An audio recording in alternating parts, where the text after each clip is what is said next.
Hello, this is Jonathan Gardner, and today we're covering section 2.7, freely falling objects, in Surway and Jewett's Physics for Scientists and Engineers. This is the 9th edition with the generous copyright.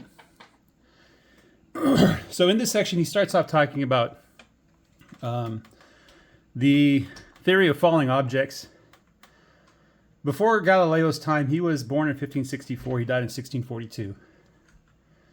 Aristotle dominated scientific thought. So people, they'd read Aristotle and they thought that he was right about everything. And so Aristotle lived back 384 to 322 BC. So that's like, 1800 years before Galileo, almost 2 millennia. So the legend is that Galileo went to the Leaning Tower of Pisa and he dropped two objects of different weights and they both landed at the same time. We don't have great documented evidence of that, but we do have a lot of documented evidence that he was performing experiments by rolling objects down an inclined plane. The reason why he was doing this was because he could actually measure time more accurately. I think at the time he was calling a second like one heartbeat, and so he'd measure his heartbeat and see how long it took the balls to roll down the slope. And then he'd vary the objects being rolled down and he'd vary the inclines. And he was able to conclude that the mass of the object doesn't change how it accelerates. And so the conventional understanding, the Aristotelian understanding that heavier objects fall faster than lighter ones was overthrown by these experiments. And then in this book, he suggests doing your own experiments. And as long as the air resistance is negligible, as long as either it's the same on both objects or very similar, or the objects don't get fast enough that air resistance really makes a difference, then you should observe that the two objects fall at the same rate of speed and they accelerate with the same amount of acceleration.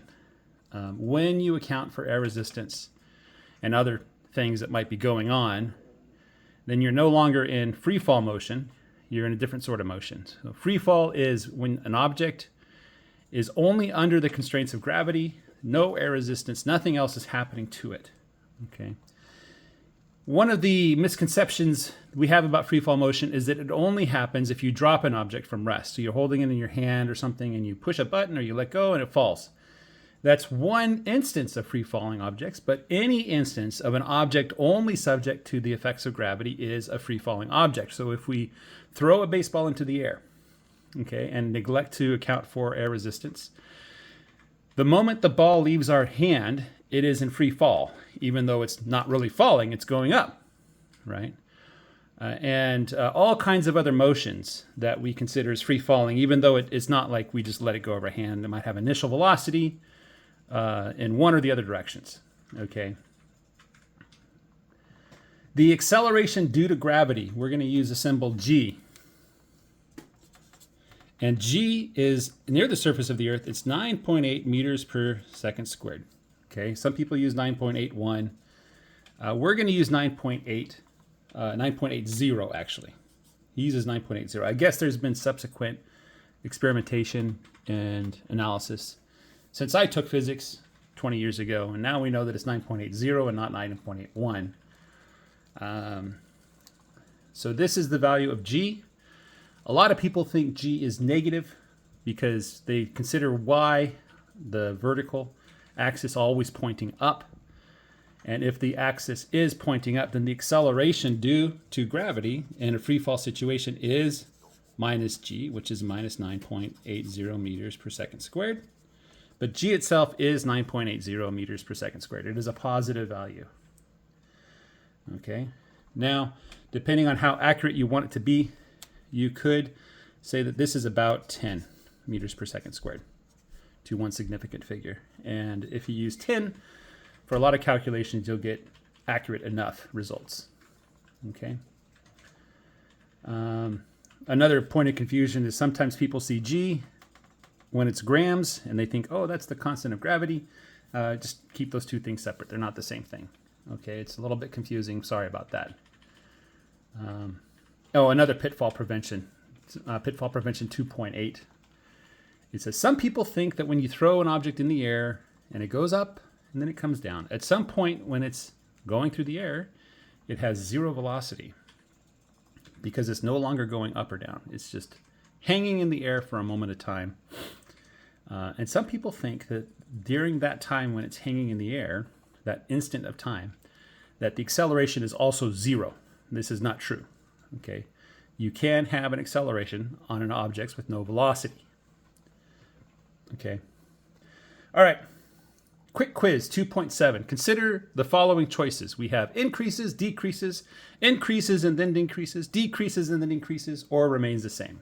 So we have 5 options. It's either always going up, it's always going down, or it's always getting bigger and then getting smaller, or then getting smaller and then getting bigger. So what happens when the acceleration of a ball thrown upward in the air? Does the acceleration increase, decrease, increase and then decrease, decrease and then increase, or does it remain the same for the entire motion? And also consider what happens to the speed, not the velocity, the speed of a ball after it is thrown upward in the air. Does it increase, decrease, increase and then decrease, decrease and then increase, or remains the same? Okay, so what does the speed of the ball do when it's thrown in the air? Again, this is for you to consider and you to figure out. So take your time. You need to pause the video. Go ahead if you want to go back and review this. Look in the book. Same question is in the book. So I'm just reading the book, basically. Okay, let's look at example 2.9. Example 2.9, we have the daring skydivers. So we have 2 skydivers. And they want to jump out of an airplane, a perfectly running fine, or a helicopter. They're going to jump out of a helicopter, I guess. We're not going to consider horizontal motion, just vertical motion in the y-axis. Okay, so one of the skydivers jumps out of the helicopter, and a few seconds later, the other skydiver jumps out. Okay, and they both fall along the same vertical line. Okay, ignore air resistance. So they're going to keep accelerating, which if they continue to accelerate towards the ground, what is it they say? The fall won't kill you, it's the landing.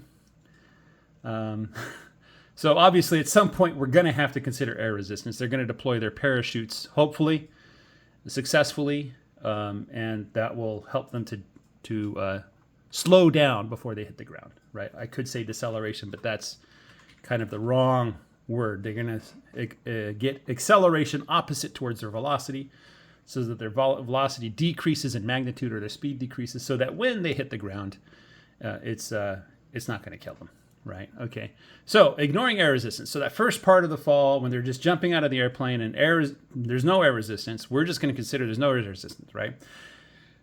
Does the difference in their speeds stay the same throughout the fall?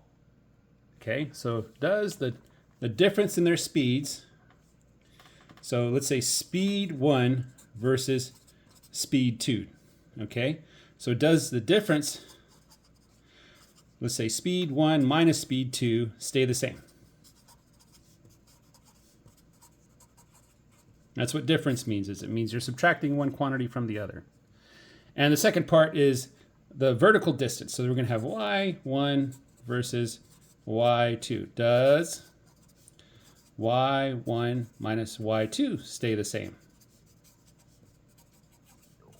Okay, as time progresses. Okay. It's a little bit confusing because I'm using the subscripts to describe the first skydiver versus the second skydiver. When we're looking at physics problems, we use the subscripts to denote like one period of time versus a second period of time. But here I'm distinguishing 2 completely different objects, right? Okay. Now, let's consider the speed of the first skydiver. When he jumps out of the helicopter, his speed is initially 0. And then as time goes on, he's going to increase in speed because the velocity and the speed, the velocity and the acceleration are in the same direction. So his speed is going to constantly increase. So by the time the second skydiver jumps out, which he's going to have 0 velocity, he's already going to have a certain amount of speed, okay? And then per unit of time, like every second or whatever, their speeds are both going to increase by the acceleration. Okay, so does the difference between the two speeds stay the same? The answer is yes, it does, because the difference is always going to be that constant value from when they jumped out of the helicopter at first, because both speeds are changing at the same rate. However, the distance, if you go back to the previous section where we talked about constant acceleration, the distance is going to increase according to the square of the time times the acceleration times 1/2, right? So the square of the time. So the longer this guy is in the air, the more distance he's going to cover per unit of time. So this guy, when he jumps out, there's a certain distance between these guys, but his distance is going to increase more rapidly at the same moment of time because he's behind in time. So the distance, the difference of the distance increases. Even though their speeds are increasing at the same rate, their distances are not. Okay. Example 2.10. Not a bad throw for a rookie. A stone thrown from the top of a building is given an initial velocity. Let's just kind of draw this out. So here's a building. Okay, and there's a guy up here. And he throws a stone straight up. So we're going to call this A when the stone leaves his hand. It's going to go up, and at some point it's going to stop. It's going to reach its maximum height. And then it's going to come back down. It's going to pass the initial point there. And then it's going to continue onward, and it's going to go even further. Okay, so we're going to consider each of these cases. So at A, the time is 0. The position, we're going to say, is 0. So this is where 0 is, where this is the y equals 0 is right there. The velocity in the y direction is 20.0 meters per second. And the acceleration in the y direction is minus 9.80 meters per second squared. Okay. At B, so when it reaches the top part of the motion, then we're going to say the time is just, we're going to say that's time at B. The y position is, we're not really sure. We're just going to call that y at B. Okay. But we know the velocity is 0. Okay, so it's neither going higher or lower at that moment in time. And the acceleration is still 9.80 meters per second squared because we have constant acceleration. At C, the time is time C. The y position is 0. And I don't know what the velocity in the y direction is, but I know the acceleration is still negative 9.80 meters per second squared. At time D, it says 5 seconds later. I think that's part of the problem. That's a later problem. I'll just scroll down to that problem there. Time D, find the time, the velocity and position of the stone at time 5.00 seconds. So the y is, we'll just call it y sub d. The velocity is just the velocity at y sub d.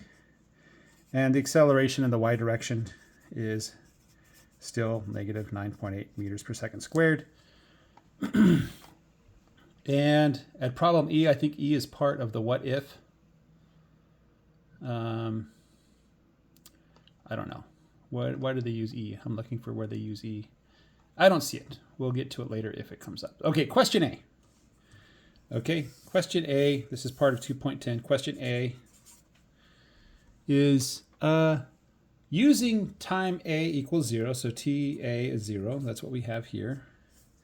The time at A is 0. It's up there at the top. You can see. There you go. Time A is 0. Determine the time at which the stone reaches the maximum height. So it's asking what is the time at B equal to. Okay. Now, we have a question. Which equation should we use to solve this? And let's look at what we know. We don't know the height. We don't know the time. That's what we're trying to solve, is the time. We know the acceleration throughout. It's constant acceleration. So we can use one of the constant acceleration formula. We know the initial velocity. Do we know the initial velocity? 20 meters per second, 20.0 meters per second. Okay. So they, in the book, they say we're going to use equation 213. So equation 213 says that the velocity in the y direction at the final is equal to the velocity of y in the initial plus the acceleration of y in the y direction. And we're going to reorganize this equation. So t is equal to v yf minus v yi all over ay. Okay, and being careful with our signs, the final velocity is 0. The initial velocity is 20.0 meters per second. And then the acceleration is minus 9.80 meters per second squared. And so pulling out our calculator, so we have basically the negative signs are going to cancel. So 20 divided by 9.8, that gives me 22.04. 2.04 seconds. So now we know it takes 2.04 seconds to reach the top. Okay, let's find the maximum height of the stone. This is problem B. I need some more paper, so we're going to depart from that drawing, but keep it in mind. I might refer back to it. Okay, so B. What is the maximum height? Okay, so we know the initial height. So the y in the initial is 0. We're trying to find the y final. We don't know what that is. We know the initial velocity, I'll write initial instead of 0, is 20.0 meters per second. And we know the acceleration in the y direction is minus 9.80 meters per second squared. So which equation should we use to calculate the height? We're going to use equation 215, I believe, 216. 216 says the final y is going to be equal to the initial y plus the initial velocity times time plus 1/2 the acceleration times the time squared. Is there an equation that doesn't use time? Let me dig through my notes really quick. I might have already printed it out. I'm going to scroll up to the top of the document there. So we're going to hit the page up button a couple times.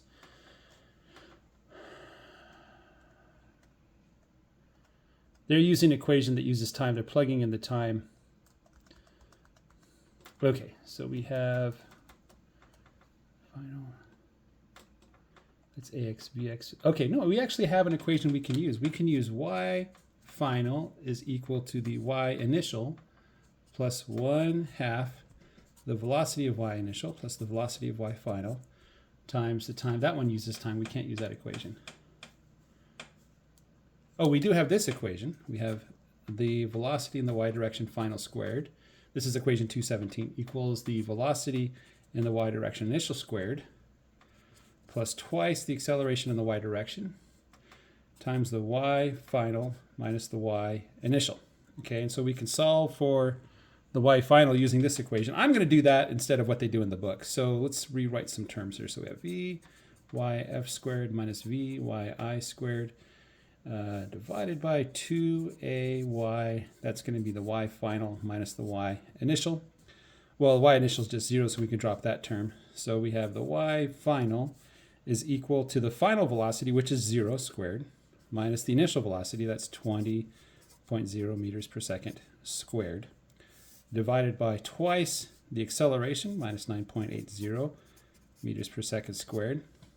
There's a y there. No, that's a acceleration in the y direction, not a y. That's the acceleration in the y direction.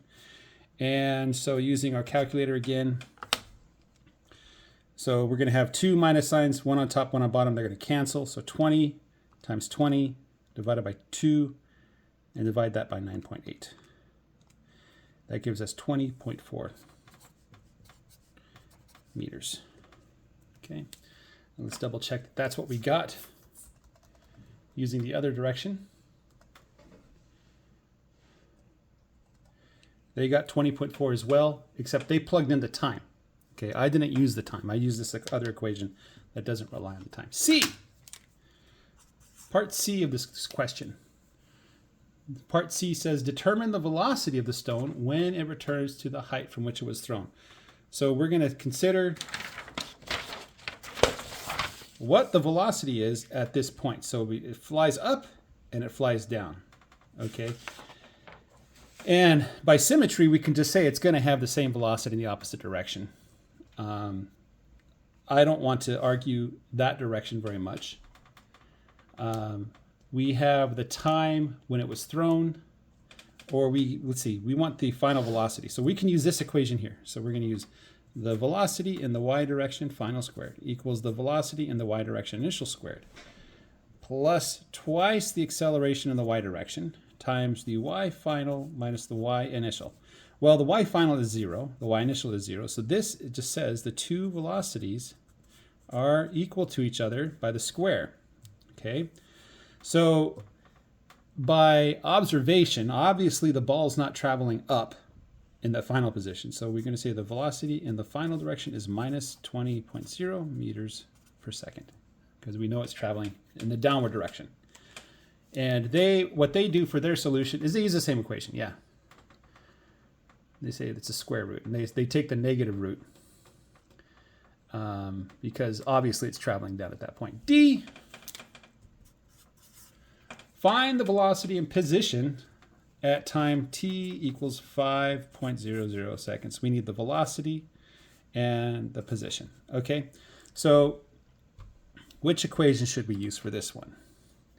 Well, we can say the final velocity is equal to the initial velocity plus the acceleration times the time.